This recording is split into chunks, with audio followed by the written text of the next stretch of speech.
Shalom to the camp. I'm trusting that everyone is having a wonderful Sukkot.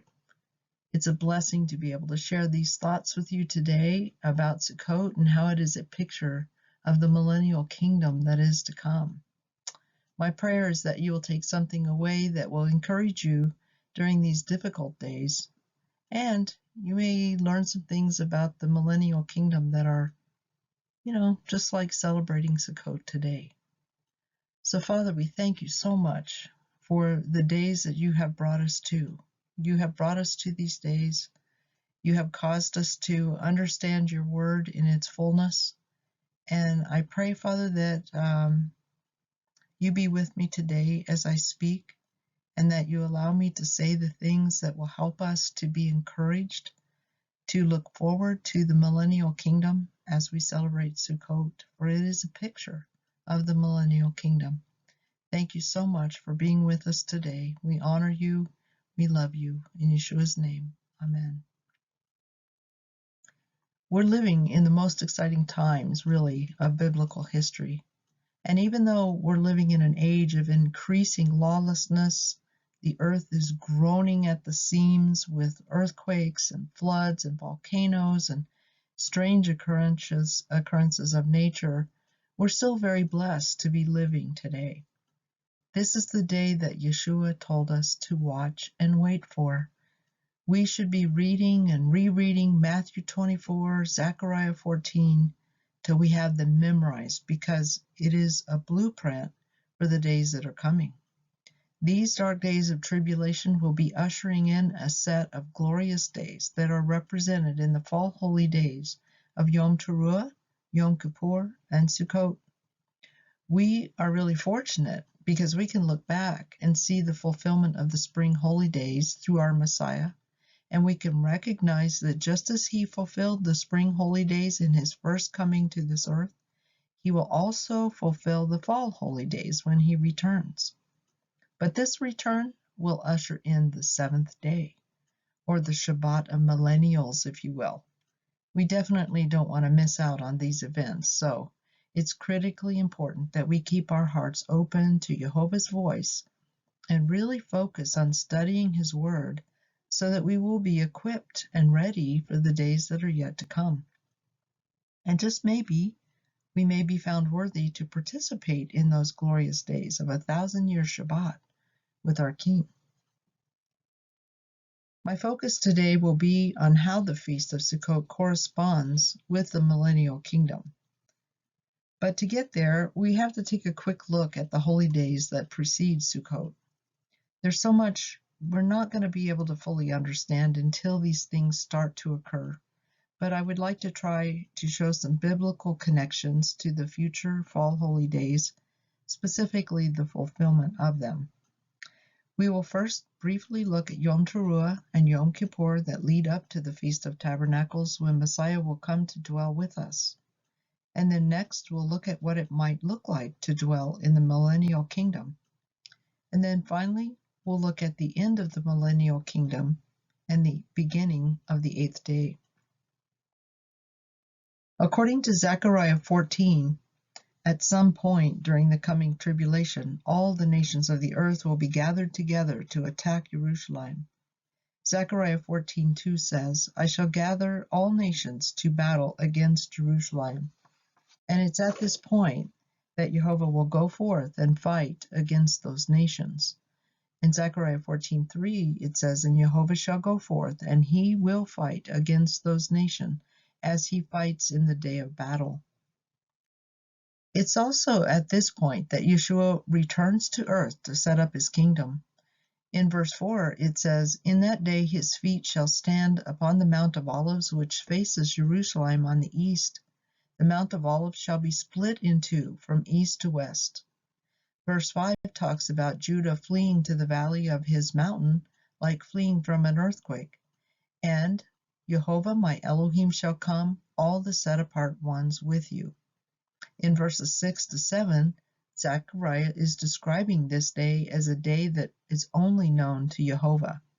And in that day it shall be, there is no light, it is dark. And it shall be one day which is known to Jehovah, neither day nor night.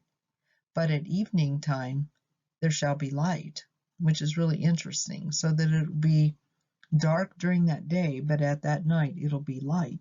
It's very interesting. I don't know what it means, but Matthew 24 gives us a few more details about this day, the coming of the Son of Man. In Matthew 24:36 it says, "Concerning that day and the hour no one knows, not even the messengers of the heavens, but my Father only." So Matthew 24 is talking about the same day that Zechariah has described, a day in which no one knows but Jehovah.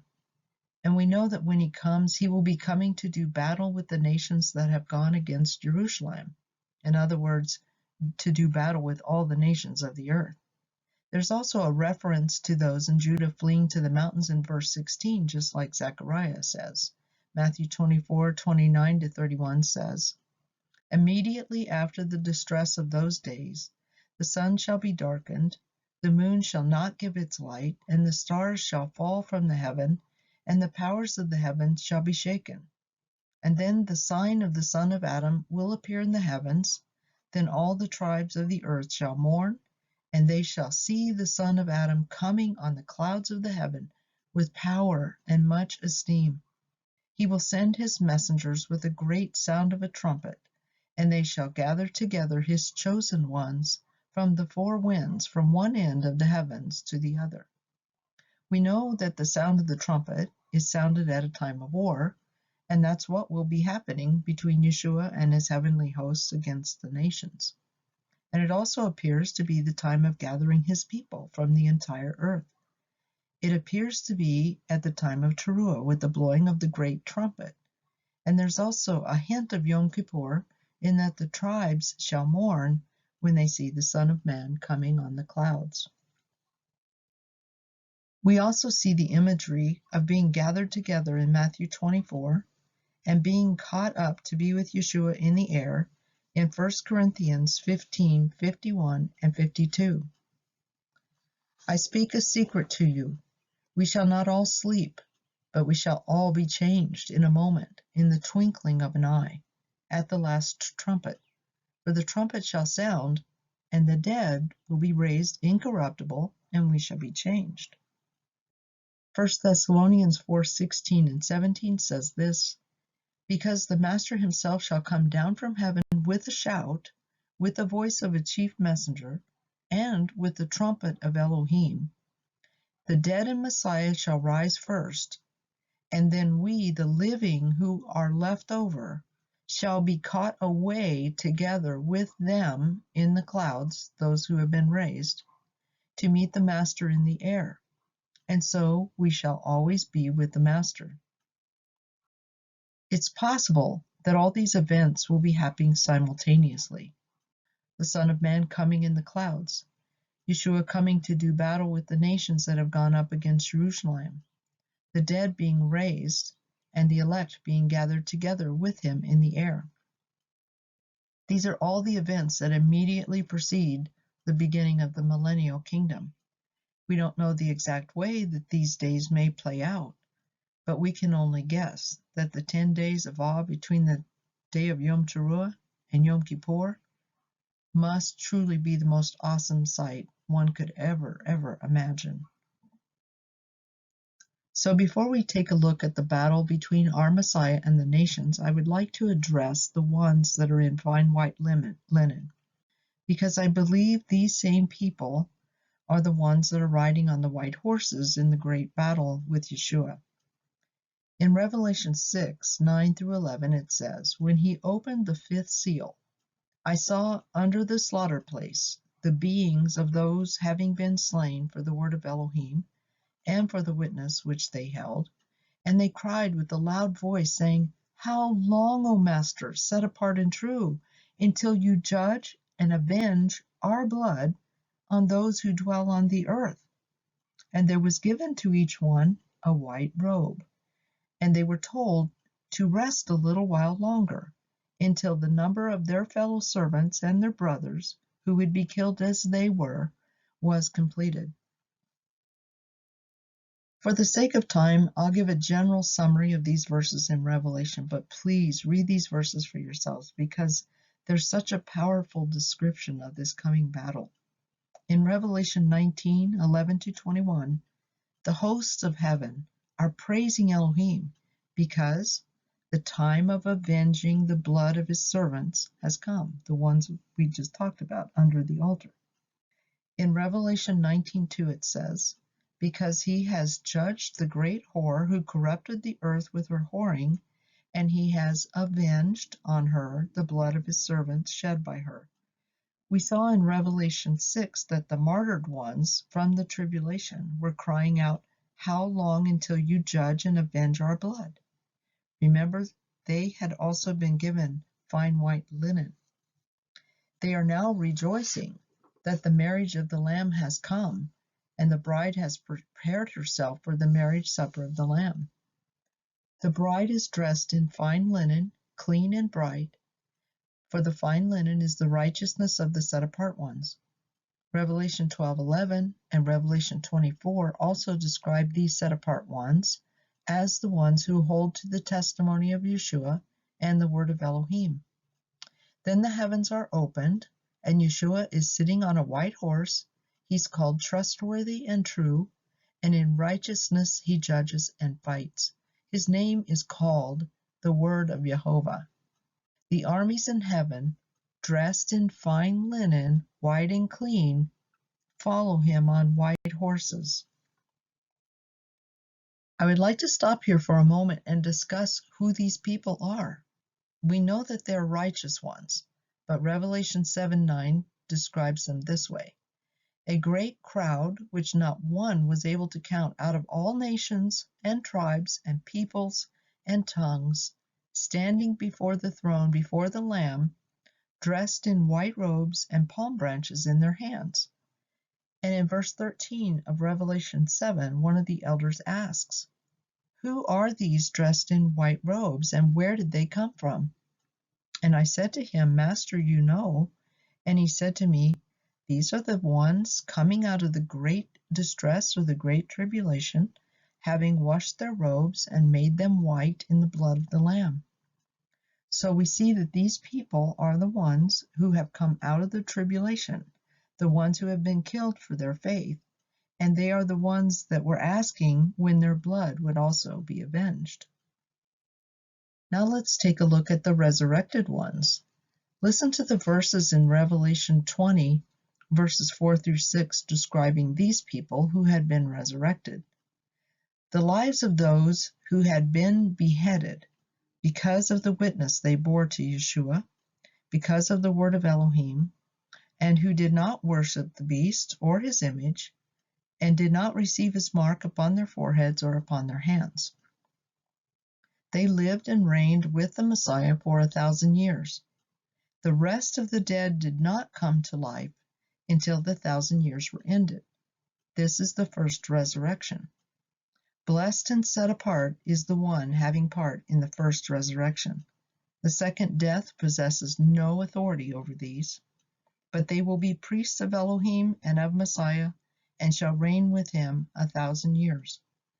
We see that the ones coming out of the tribulation and the ones who have been slain during the tribulation, wearing white robes, having been raised, are the same people who are riding on the white horses following Yeshua to battle. The verses in Revelation 7:15-17 go on to say that they will serve him day and night in his dwelling place, and he will spread his tent over them. They will not hunger or thirst any more, and the sun shall not bother them, because, as verse 17 says, the Lamb who is in the midst of the throne shall shepherd them and lead them to fountains of waters of life. These same people, they won't die again. They've received immortal bodies. They will reign with Yeshua during the entire millennial reign. The second death at the end of the 1,000 years has no authority over them, so they will be alive. We also saw in Revelation 26 that these will be the priests of Elohim and of Messiah, reigning with him 1,000 years. As we already noted in Matthew 24 and 1 Thessalonians 4, The people that are gathered from the ends of the earth occurs just after this resurrection. It's possible then that these people groups, the resurrected ones and the gathered ones, may be participating in this battle with Yeshua at the head of them. As it says in 1 Thessalonians 4:17, then we, the living who are left over, will be caught away together with them, the resurrected, in the clouds to meet the Master in the air. It's exciting, isn't it? And why is it so important to spend so much time on the people riding on the white horses? Knowing who these people are, we can encourage each other, we can encourage our children and our grandchildren that this will be the result of not accepting the mark of the beast and trusting in our Messiah.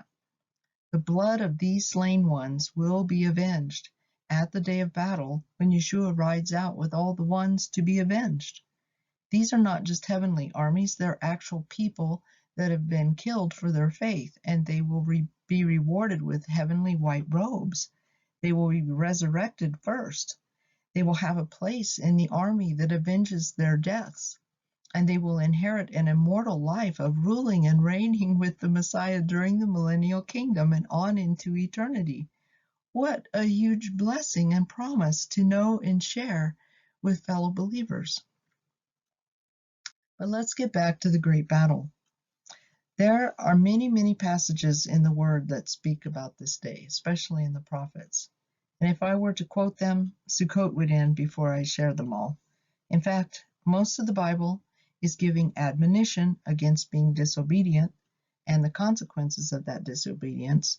And in almost every place that admonition is given, it also speaks of the time in the future when Jehovah will restore everything.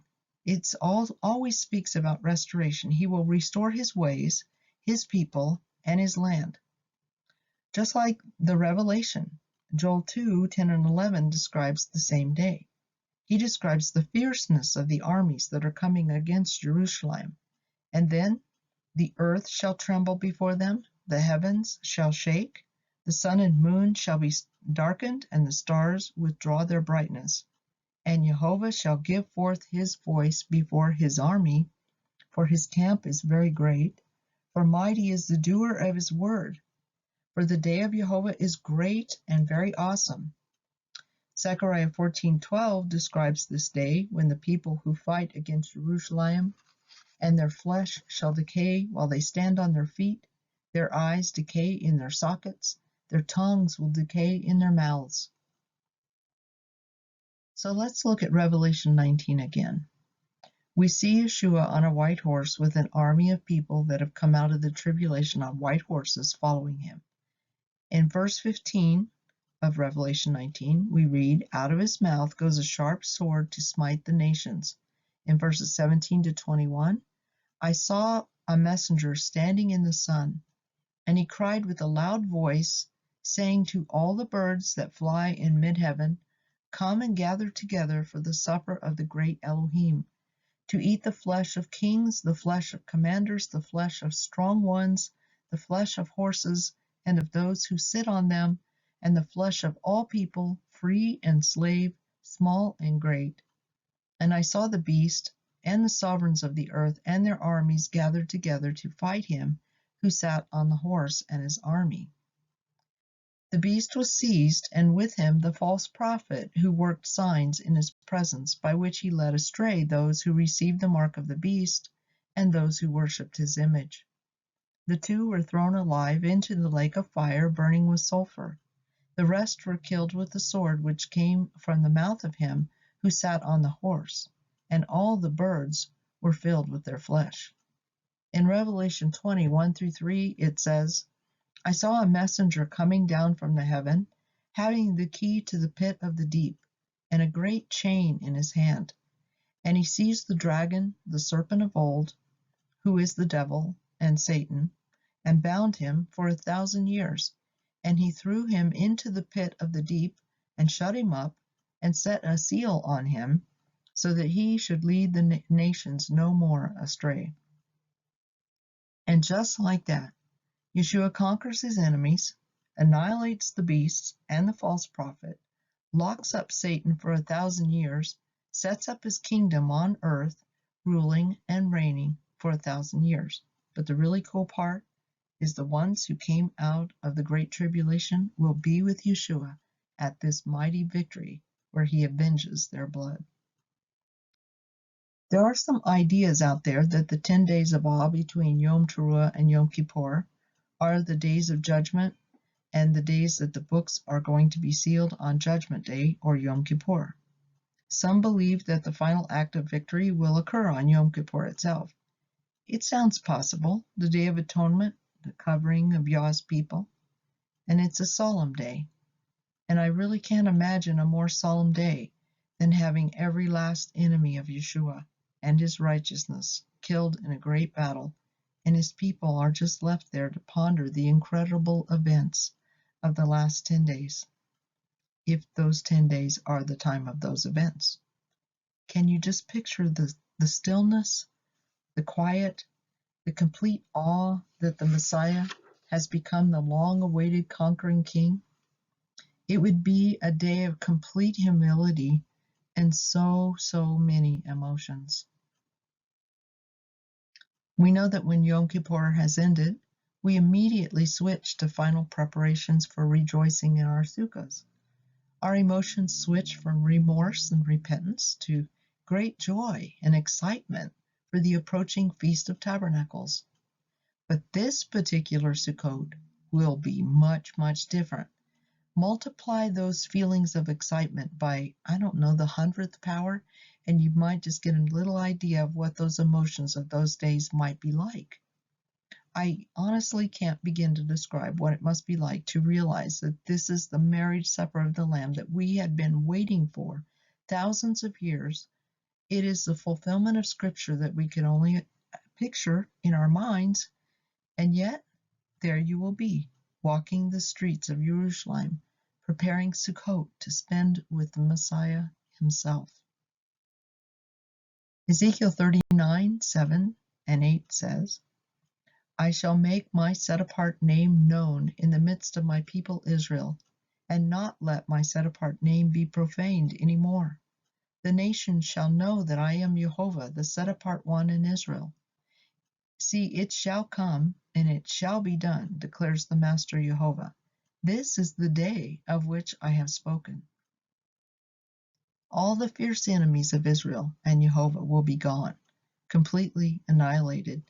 There will be peace and calm, albeit there might be a lot of destruction and 7 months of burying the dead. But Satan has been locked up. There's no deception in our minds. There is only the Messiah's love for his people and the exciting first days of the 1,000 years of dwelling with him and learning all the things that we've never fully understood. Just try to picture that for a moment in your mind. So the first day of Sukkot, has finally arrived after much preparation. And like we celebrate now, the first day is usually the one that's filled with the greatest joy and excitement. Isaiah 35 speaks about this day when the recompense of Elohim has happened. And in verse 10 it says, The ransomed of Jehovah shall return and enter Zion with singing, with everlasting joy on their heads. They shall obtain joy and gladness, and sorrow and sighing shall flee away. The parade of nations during Sukkot in Jerusalem give us a sneak preview of what is coming, except it's not just going to be a parade. It will encompass every single person in the city. People from every nation, every tribe, every tongue will be dancing and singing in all the streets. Palm branches will be waved in every place. Tears of joy and thanksgiving will fill every particle of air in the great city. And Judah and Israel will be praising the Messiah, the King of Kings, as one man altogether. Picture that day, however, as joy. Well, let's just say it would almost bring a heart attack. It's going to be so tremendously exciting. So the Millennial Kingdom has begun, and let's look now at what it might really look like. When we celebrate Sukkot, after the initial joy of the first evening, the first day, we kind of settle into a routine of sorts of planned activities. At this coming great Sukkot, there's going to be a present reality of the war that has just ended. There's still going to be work to do. Ezekiel 39 describes the great and terrible day of Jehovah's wrath. In verse 20, it describes the slaughtering and the people being satisfied at Jehovah's table with mighty men and all the men of battle. Verse 28 speaks about the gathering of the people back to the land in Israel. And verse 12 speaks about burying the dead for 7 months to cleanse the land. So cleansing the land under the specific direction of the Messiah himself is going to be a high priority. Ezekiel 39 also describes the people making fires with the weapons for 7 years. And those who inhabit the cities of Israel shall go out and set a fire and burn the weapons, the shields and armor, the bows and arrows, the clubs, the spears, and they will make fires with them for 7 years. And they will take no wood from the field, nor cut down any from the forests. For with the weapons they will make fire. In Isaiah 2:4 it says, He shall judge between the nations, and shall reprove many peoples, and they shall beat their swords into plowshares, and their spears into pruning hooks. Nations will not lift up sword against nation, neither teach battle any more. And it sounds like this time will be a time of reset. Maybe a more rural, agricultural setting in Israel. It sounds nice to me. Ezekiel 36:33 says, On the day that I cleanse you from all your crookedness, I will cause the cities to be inhabited, and the ruined places shall be rebuilt, and the land that was laid waste tilled, instead of being a ruin before the eyes of all who pass by. There might be a little extra reason for rebuilding also. There are many verses that show that building must be done to accommodate all these people that have suddenly been brought to Israel. Isaiah 60 speaks about the return of Jehovah to his land and the people who have been gathered there. In verse 4, Lift up your eyes all around and see. All of them have gathered. They have come to you. Your sons come from afar. Your daughters are supported on the side. Verse 8 brings a hint of reference to those who have been caught up with Yeshua in the air. Who are these who fly like a cloud, like doves to their windows? In Isaiah 49:18-21, we read a similar verse. Lift up your eyes round about, and see, all of them gather together and come to you. As I live, declares Jehovah, you will put on all of them like an ornament, and bind them on you like a bride does. Your wastes and your deserted places and the land of your destruction shall soon be too narrow for the inhabitants, while those who swallowed you up are far away. The sons of your bereavement will yet say in your ears, This place is too narrow for me, make room for me to live. And you will say in your heart, Who brought these forth for me? I am bereaved and barren, an exile wandering to and fro. Who reared these? I was left alone. Where did these come from? And we can't mention rebuilding without mentioning that the land will be divided for the tribes of Israel, for the priests, the Levites, and for the prince. If you've ever seen a map of the Millennial Kingdom tribal divisions, it looks a lot different than the map that we have seen of Moshe and Joshua's divisions.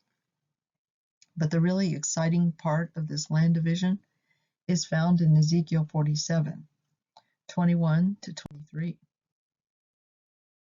You shall divide this land among yourselves according to the tribes of Israel, and it shall be that you divide it by lot as an inheritance for yourselves and for the strangers who sojourn in your midst, who bear children among you. They shall be to you as native born among the children of Israel. With you they have an inheritance in the midst of the tribes of Israel. And it will be that in whatever tribe the stranger sojourns, there you give him his inheritance, declares the Master Jehovah. So just like there was a mixed multitude that came out of Egypt with the Israelites and they became part of Israel, so it will be in the Millennial Kingdom.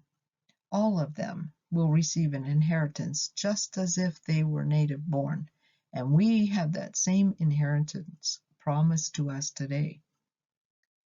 I shall sprinkle clean water on you, and you shall be clean. From all your filthiness, from all your idols, I cleanse you. Remember in Ezekiel 36:33, where he causes the ruined places to be rebuilt on the day that he cleanses the people from their crookedness? Ezekiel 36:24 and 25 says this: I shall take you from among the nations. I shall gather you out of all lands. I shall bring you into your own land. I shall sprinkle clean water on you, and you shall be clean. From all your filthiness and from all your idols I cleanse you. Sprinkling of clean water is used in the Torah for cleansing a leper, cleansing a plague in the house, cleansing from it being near a dead body, consecration of the Levites, and remember also determining the guilt of a woman accused of adultery. But here's a good verse that describes part of this cleansing. He who touches the dead of any human being is unclean for 7 days. He is to cleanse himself with the water, and this is the water from the red heifer, on the 3rd day, and on the 7th day he is clean. But if he does not cleanse himself on the 3rd day, then on the 7th day he is not clean. Anyone who touches the dead of a human being and does not cleanse himself defiles the dwelling place of Jehovah, and that being will be cut off from Israel. He's unclean, because the water of uncleanness was not sprinkled on him. His uncleanness remains on him. Is it possible that we will all need this sprinkling of clean water on the 7th day, because there hasn't been this cleansing from the red heifer for 2,000 years? It's interesting, on the 7th day, if you're not clean, you will be cut off from Israel. Is it also possible that Yeshua's blood sprinkled on his people brings them to his presence on the 7th day, allowing them to be sprinkled with this clean water and fully cleansed on that day? I don't know the answers to this, but it's thought-provoking and worth consideration. And of course, the ways of Jehovah will be re-established in the millennial reign. The temple will be functioning again. The holy days and the Torah will go out from Zion as the everlasting instructions to all of Jehovah's created people. Ezekiel describes the millennial temple in chapters 40 to 42. And in Ezekiel 43:7 it says this: He said to me, Son of man, this is the place of my throne and the place of the soles of my feet, when I dwell in the midst of the children of Israel forever, and the house of Israel shall no longer defile my set-apart name. The temple will be run according to the Torah of Jehovah. Ezekiel 43:11 says, Make known to them the design of the house and its structure, its exits, its entrances, its entire design, and all its laws, all its forms, all its Torah. Write it down before their eyes so that they may observe it, the entire design, and all its laws, and shall do them. We serve an Elohim that doesn't change, and his temple and his Torah will now be carried out under his direction and his supervision. His desire has always been that we know his Torah and that we do his commandments. Ezekiel also describes the 7-day cleansing of the temple and the priests and the Levites with an 8th day of dedication, just like was prescribed for the tabernacle in the wilderness. When these days are completed, it shall be on the 8th day and thereafter that the priests make your ascending offerings and your peace offerings on the slaughter place, and I shall accept you, declares the Master Jehovah. Ezekiel 43:27. Ezekiel 44 describes the high expectations for the Levites. No longer will they defile themselves. They will do everything according to the Torah. They are to teach my people the difference between the set apart and the profane, and make them know what is unclean and clean.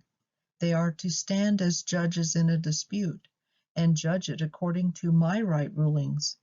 They are to guard my Torah and my laws in all my appointed times, and set apart my Sabbaths. We see clearly from these descriptions that the temple will be functioning in the way it was originally designed. The holy days will be kept, and Sabbaths, and the priests and the Levites will be wearing robes of true righteousness that come from walking in his Torah, not our own idea of what that means. And the best part here, Yeshua will be with us to settle every single question about how or when something is supposed to be done. Hallelujah, right? We will finally all be on the same page with every aspect of Jehovah's Torah, as Malachi so eloquently puts it in Malachi 2:10. Have we not all one Father? Didn't one El create us? Why do we act treacherously against one another to profane the covenant of the fathers? I will leave Ezekiel 45, which describes the altar offerings, for you to read, but I want to give some highlights here. The people of the land will be bringing grain, ascending, and peace offerings to the prince. And it also says that the prince himself will be the one preparing these offerings. On the prince are the ascending offerings, the grain offerings, the drink offerings, the offerings at the festival, the new moons, the Sabbaths, in all the appointed times of the house of Israel. He is to prepare the sin offering, the grain offering, the ascending offering, and the peace offerings to make atonement for the house of Israel. Ezekiel 45:17. This entire chapter has the prince preparing these offerings. One can only imagine the excitement of seeing this prince, especially if it is the Messiah, preparing the offerings for his people. Ever the servant, huh? Does it remind you a little bit of Yeshua washing the feet of his disciples? And here's also a highlight that I hadn't noticed before. In the first month, on the first of the new moon, you are to take a young bull, a perfect one, and shall cleanse the set-apart place. The priest shall take some of the blood of the sin offering and put it on the doorposts of the house. It's in Ezekiel 45:18. It looks like the temple will be cleansed on the first new moon of the first month, and it seems that it will be ongoing every year. And here's another cool highlight from this chapter. Do the same on the 7th of the new moon for anyone who makes a mistake or is foolish. You shall make atonement for the house. So it seems that making atonement for people on the new moon of the 7th month is connected with making atonement for the house or the temple. It brings to mind the Passover when the Israelites were passed over from the death angel. It's a really interesting thought that's worth studying. And I can't leave the description of the temple worship without mentioning some highlights from Ezekiel 46. The eastern gate will remain shut, except for 2 times, the Sabbath and the new moon. On these days, the prince will stand by the post of the eastern gate and bow himself, again the humble servant. The people of the land will gather at the entrance of this gate, and they will bow themselves before him as well. It gives me goosebumps just thinking about such an amazing display of humility on the part of the prince and worship on the part of the people. And this chapter goes on to describe other times of worship and bowing of the people and the various offerings that will be offered, including spontaneous offerings made by the prince, where the eastern gate will be open for him at those special times. We can see here that the Millennial Kingdom will be the exact replica of what Jehovah had in mind from the very beginning. People living in peace with him and with each other. There's many verses that describe this time as a covenant of peace. In fact, most of the verses that talk about perfect peace are describing the Millennial Kingdom or the future new heaven and new earth. Isaiah 9:7 puts it well, of the increase of his rule and peace, there's no end, upon the throne of David and over his reign, to establish it and sustain it with right ruling and with righteousness from now on, even forever. The ardor of Jehovah of hosts does this. And Isaiah 14:7 says, all the earth is at rest, at peace. They shall break forth into singing. We can be assured it's going to be a really beautiful time of fellowship with the Messiah, with each other. It's going to be a real time of peace and safety, very much the opposite of what we have in our world today. But as they say, all good things must come to an end. Just like the way we celebrate Sukkot today, don't we have a tendency toward the end of the 7 days to start getting excited about going home, getting back to our own beds, our own kitchens, and have life like we're used to? We know that near the end of this beautiful millennial reign, Satan will be let out of the pit again. And just like before the Millennial Kingdom, just like all the empires before, Assyrian, Babylonian, Greek, Roman, pre-millennial war, let's see what happens at the end of these days. Revelation 20:7-8 says, when the 1,000 years have ended, Satan will be released from his prison. He will go out to lead the nations astray, which are in the four corners of the earth, Gog and Magog, to gather them together for battle, whose number is as the sand of the sea. Now we know that there will be many righteous ones in those days trying to figure out exactly when this will take place. And they'll probably be telling everybody, this is the time. Don't give up. Be perseverant. Stay faithful. But unfortunately, Satan's scheme of deception will lead the people astray one last time. And here's the most important takeaway about this particular time as it correlates to the end of Sukkot that we celebrate today. We always need to be aware of our emotions and our attitudes as the Week of Tabernacles begins to wind down. So many times we might get a little weary with camping. We get these feelings that it might be time to head home, maybe a little early.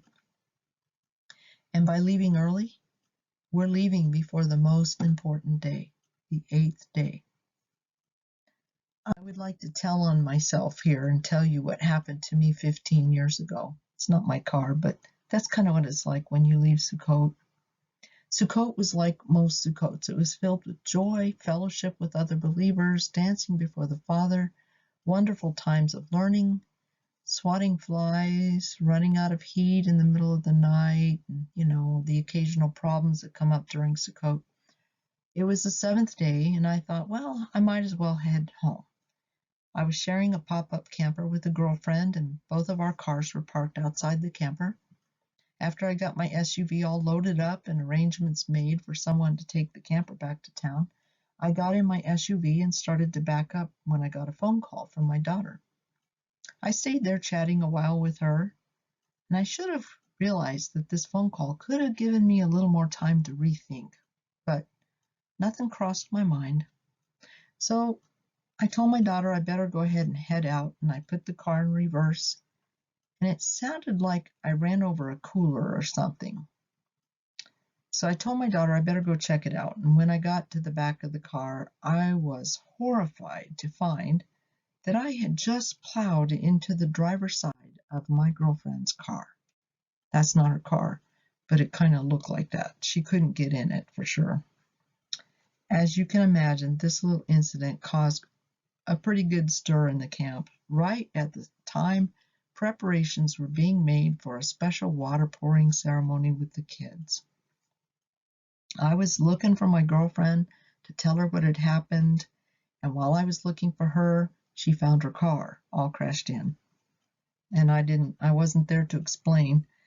And after apologizing to my weeping girlfriend and getting everybody somewhat calmed down, I went ahead and went home.